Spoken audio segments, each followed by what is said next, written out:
जरा इमेजिन करो, आप एग्जामिनेशन हॉल में बैठे हुए हो और पेपर आने का इंतजार कर रहे हो। आपकी लाइफ का सबसे टफ पेपर है और आपने अपना टाइम तैयारी करने के बजाय मोबाइल चलाने में गुजार दिया। जिस टाइम आपको पेपर की तैयारी करनी चाहिए थी, उस टाइम को आपने दोस्तों के साथ गप्पे लड़ाने में गुजार दिया।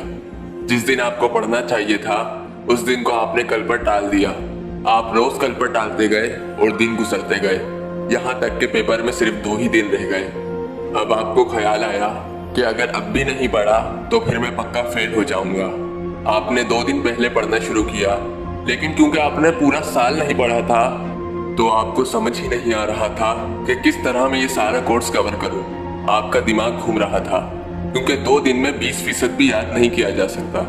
फिलहाल आपने कुछ क्वेश्चंस याद कर लिए इस उम्मीद पर कि ये क्वेश्चंस इंपॉर्टेंट है और ये क्वेश्चंस पेपर में आएंगे। अब आप एग्जामिनेशन हॉल में बैठे हुए हो, पेपर आने वाला है, आपका दिल तेजी से धड़क रहा है।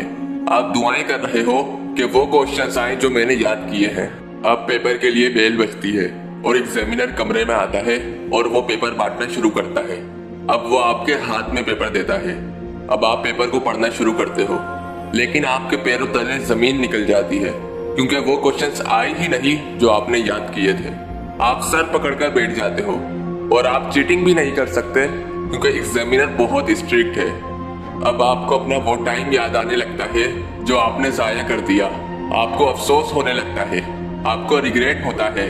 आप अपने आप से कहते हो कि काश उस वक्त पढ़ लेता, काश मैं उस वक्त पढ़ाई को कल पर ना डालता।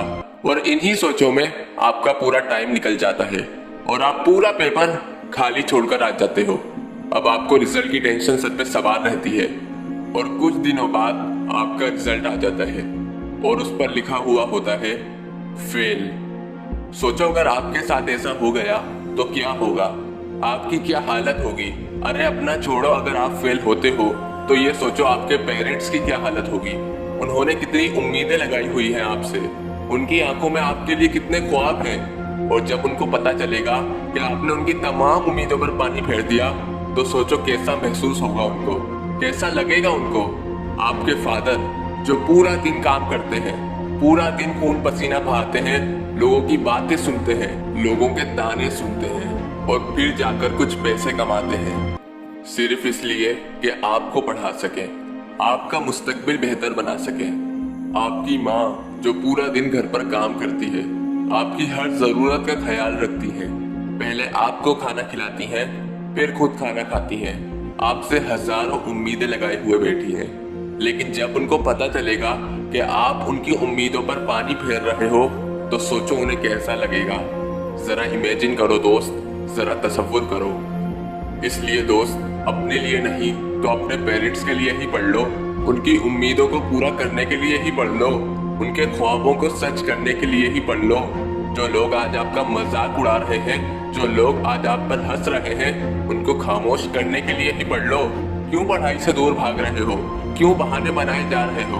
आपको भी पता है कि आज के दौर में पढ़ाई कितनी इम्पोर्टेंट है, तो फिर क्यों इस इम्पोर्टेंट काम को नहीं कर रहे हो, क्यों उस रास्ते पर जा रहे हो जो आपका फ्यूचर बर्बाद कर देगा।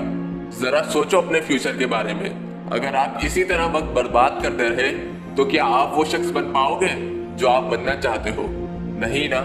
इसलिए कह रहा हूँ दोस्त, आज पढ़ लो, पढ़ाई में दिल लगा लो, वरना आपकी जिंदगी, आपका कल, आपका मुस्तकबिल, आपका फ्यूचर, आपके पेरेंट्स और उनके ख्वाब, उनकी उम्मीदें सब बिखरी हुई रह जाएंगी, सब तबाह हो जाएगा। अभी वक्त है, आंखें खोलो, उठो इस गफलत की नींद से और अभी से पढ़ाई शुरू कर दो। आपकी आने वाली जिंदगी के लिए बेस्ट ऑफ लक।